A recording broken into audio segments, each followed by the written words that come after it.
All right, I'm supposed to do like a formal welcome. This is Kristaps Porzingis, as you all know. So we'll just do the jersey first and then get right to Q&A. Right next. Welcome. Thank you. Thank you. Yep. Good there.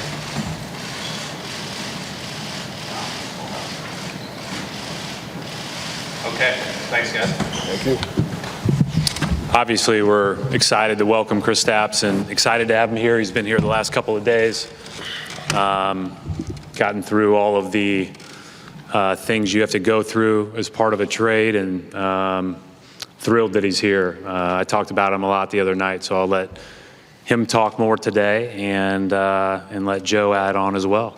But questions? Hand in the air, we'll hand you the microphone. So, Kristaps, just your thoughts for, when you first heard that the Celtics were interested. It's been reported that this was a team that you wanted to join. Correct. Very excited when I first heard the news, and it was a pretty easy decision for me. Yeah, not much else to say.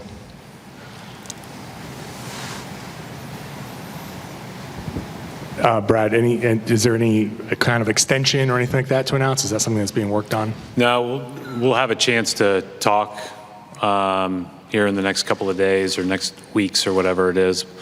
But, obviously we really like Kristaps. We want him here. We'll obviously have him next year and then hopefully beyond, but we'll see all that. Kristaps, Tim Modis from ESPN. You said it was a pretty easy decision to choose to come to the Celtics. This is obviously the best team you've ever been a part of, chance to go deep in the playoffs, something you really haven't had a chance to do. How excited are you about the possibilities with this group in terms of achieving those kind of goals? And where do you sort of see yourself fitting into what obviously is a team that's had a ton of success the past few years? Yeah, exactly as you said. The opportunity to play for a really good team already, and to be able to add to that, and hopefully to help these guys make their life even easier, and just being on a high-level organization like Boston, historic franchise, iconic franchise, made it extremely easy for me to make that decision.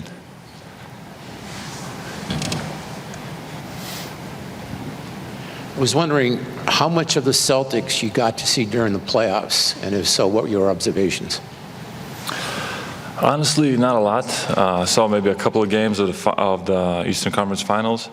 I was in a different time zone, but now I'm going to have to look into it more. I'm going to watch the games, and it's postseason is always much more fun to see the adjustments for each game and things like that. So I'm going to have to do some homework this summer for sure.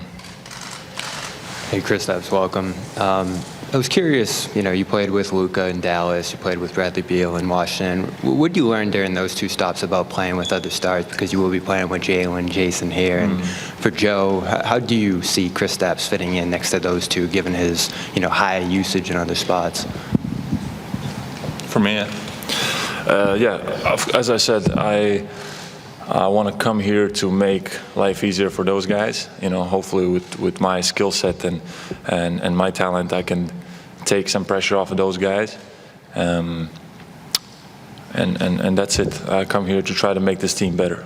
And I'm excited to play with such high-level guys that have been there from year to year, and have that experience already. So I think it could be a great combination.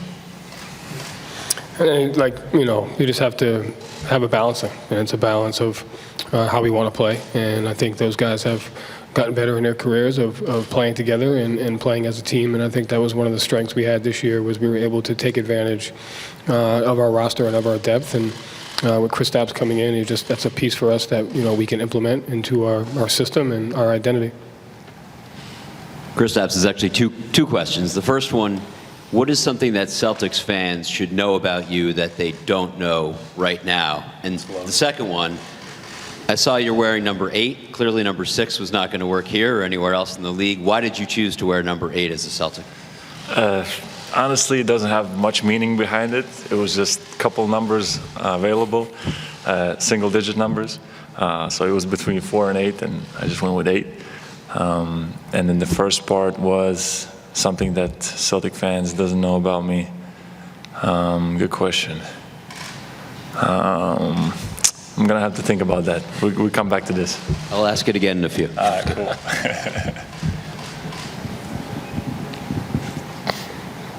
Kristaps, can you discuss last year? You had a career year in numbers in Washington. How comfortable were you? How healthy were you? And are you? Do you think you're entering your prime here? I do. I think these are the best years for a basketball player. You're physically there, and you're mentally, really, really getting to a different level. And I think the work paid off for me. I looked at my game. I looked at how I can be more efficient, and just really analyzed myself. And it paid off last season. And all the work that I put in off the court to stay healthy. My body just. Yeah, my body also maturing and just getting to that age helped, and I believe I have some great high-level years ahead of me. How motivating is it that the organization is bringing you in, viewing you as the piece that puts them over the top in their championship pursuit? How motivating is that? Correct. Yeah, it's the most exciting feeling that you can get. Just the idea of that. It's. That's why, as I said, it just made it super easy, and it made my complete favorite option that was to come here to Boston. And then that fire that I got from that idea just is gonna gas me up for the rest of the summer and for my time being here. And then defensively, what are your thoughts about pairing with Robert Williams and Al Horford, respectively? Defensively? Correct. Yeah, those guys are already high-level defensive players, and both are really good protecting the rim. I'm going to be out there also protecting the rim, and those guards that are on the team, guards, forwards, everybody that are on the team, I think they're all like dogs, and they're going to make life even easier for us defensively as the bigs, because they're going to put even more pressure on the guards when they're driving by them and stuff like that. So. I think this is a special team that I'm going to be able to join. It's been a few years since you've played in the playoffs. Why do you think it didn't go as well as you usually play in the regular season last time around? And what have you learned over the years about how you can thrive in kind of more physical game like that? Why it didn't go so well in the playoffs, you're saying? And why do you think you'll be ready for it this time around? Yeah, I don't know if I'll be ready, Who knows? But I'm going to do everything I can to help this team. I'm going to be, I have a taste of it, right? I have a taste of it, and I know what it's like. The first playoff series were really good. Just didn't have luck, and second one was a different style, different kind. So, and each series is completely different. So I'm going to have to be ready for any kind of scenario. And as the year goes along, it's, we're gonna in the regular season we're gonna find that rhythm. We're gonna find that chemistry, and that's gonna carry us into the playoffs. Kristaps, you mentioned at this point in your career being at a different level mentally. What kind of does that look like for you? What are you maybe seeing or noticing in that part of your game as it evolves? I think it just comes with experience. Experience and knowing yourself, knowing your body, knowing the game. Everything slows down. And things start to click more and more the older you get, and you always look back, I was so, even just talking about life, not just basketball, I was so dumb when I was 21. And then you get 25, or now I'm 27, I'm thinking, man, I was dumb a couple of years ago. So it's always like this. You're always evolving, and you're evolving as a basketball player also. So I'll be a much better player by 30 than I am now, So I'm looking forward to keeping that growth and keep getting better as a basketball player. And Brad, with free agency starting tomorrow, I know you can't speak in specifics, but what are kind of the goals and points of emphasis as you look to round out the roster? Well, I think the biggest thing is we just want to keep, obviously we want everybody that comes here to understand what the ultimate goal is, right? And everybody that is a part of this group to understand what the ultimate goal is, and that's to put all of our strengths together and try to win it all. And so every decision we make will be with that as kind of the North Star. I think that it's very obvious we've got a great core of players that people will want to play with and want to be around, and we just have to find accentuators, people that accentuate that group. And we've talked about that in the past, and I thought last year's team, we had a lot of that. And I think as we sit here right now with who we have under contract and what our potential avenues are, I think we'll be able to have that again. Hey Joe, when this trade went through, one of the first things that got fired up on social media was the highlights of his game against you guys at the end of the season last year. How difficult was it coaching against him? And how are you going to implement his unique ability to score in the post into what you guys do each night? Get him the ball in the post.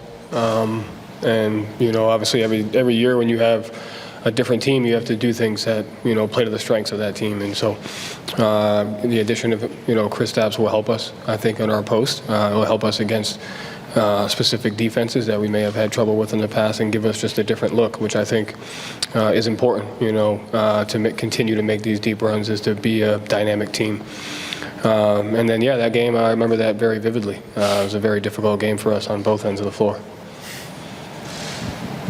Kristaps, you obviously had an option decision to make as part of this trade, and obviously there were a couple iterations of it. It got up close to the deadline for you have to decide which way that was going to go. I was just curious what was sort of that night like for you as you were waiting for this to play out and see if you were going to wind up in Boston or not, and sort of what were the emotions like as that day went along and then when the trade got done? Yeah, no, it was a crazy day for me. I was about to go to sleep, and then I heard the news that the trade didn't go through. So that kept me up for a little bit longer, but then by like 4 a.m. back home, I was like, okay, I'll go to sleep and see what happens. I wake up in the morning, and I saw that it happened, the trade happened, and I was just extremely excited and extremely happy. Yeah, Bob Schwan, Palmer Journal. Joe, last year you, Coach, and also Kristaps, last year you spoke repeatedly about the strength of the locker room. Now, Marcus was one of the team leaders, and that's a void that you're going to obviously need to address and ask you that. And then, Kristaps, you were with the team last year where obviously you demonstrated much more leadership last season. Can you guys talk about that issue, please? Yeah, no, you're absolutely right. He was a very important piece of the locker room to the city.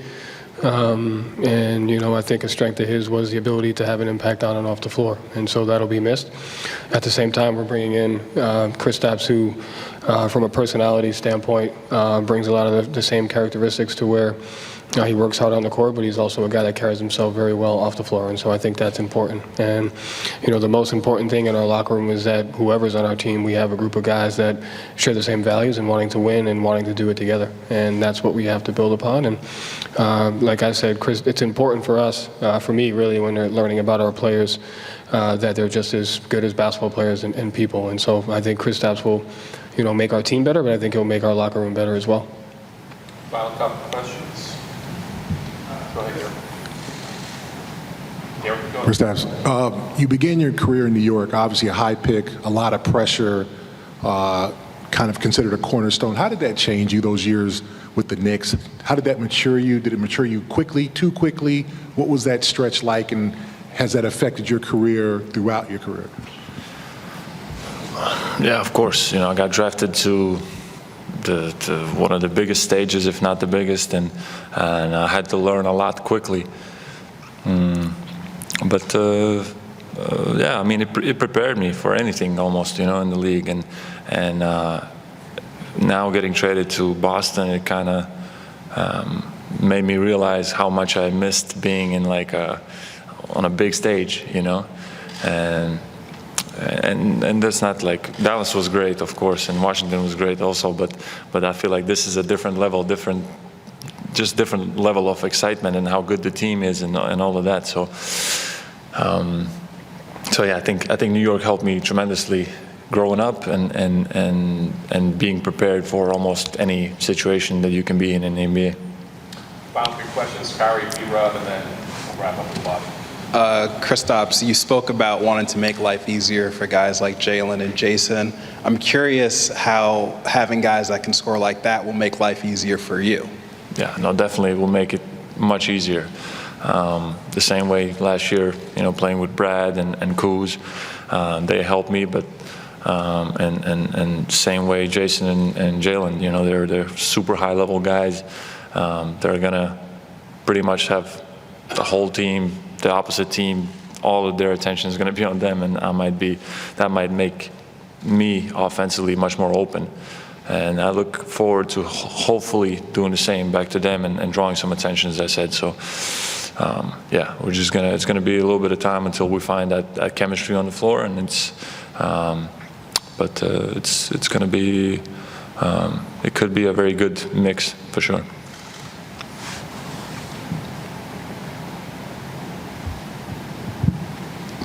It's a question for Brad. You're obviously adding a key piece here in Porzingis, but you know, adding a significant addition from a salary standpoint for the payroll here. What is your flexibility heading into free agency here? You still have a green light to continually adding to this roster. You guys in a good spot at that point, and what are the challenges now of dealing with the new CBA and the kind of limitations that might be put on you guys on that front? No, I mean, we're really lucky. We've got the green light, right, to continue to add. I think the biggest part for us is making sure that we are, you know, smart about building a team, right? And obviously you're always looking at it from the standpoint of, you know, this year, but also down the road. But I do think that, you know, again, we're fortunate that, you know, we were deep into the tax last year. We'll, you know, be into it this year and have the green light to continue to do it. We just want to be building a team that makes sense playing together. And you know, sometimes that means spending more, and sometimes that means figuring out that you've got the guys to build around and then putting the right people around them, right? And so that's the challenge here moving forward over the next few weeks. Brad, one to add to that, you know, given some of the penalties that are in there from a CBA perspective, long-term, to adding, you know, 3 stars together like you guys have now, what still led you to say this is the route, you know, we need to go as a team here? Listen, we're trying to win. And, you know, everybody is very supportive of that from top down. Starts with Wick and Bags and our ownership group, and we're trying to win. And we're going to try to do the best to put our best foot forward to do that. The required part of that is the right talent to build around it. And we're very fortunate to have a lot of talented players. You know, obviously, you know, Kristaps is sitting up here. Jayson and Jaylen have been mentioned a ton. We've talked about Al and Rob. We haven't even mentioned Derek and Malcolm, right? Like, and Peyton. We've got guys that are under contract here that are really, really good players. And so building a team around that all fits together in our best way we can is what we're trying to do. And so it's about winning. Okay, thank you, everybody.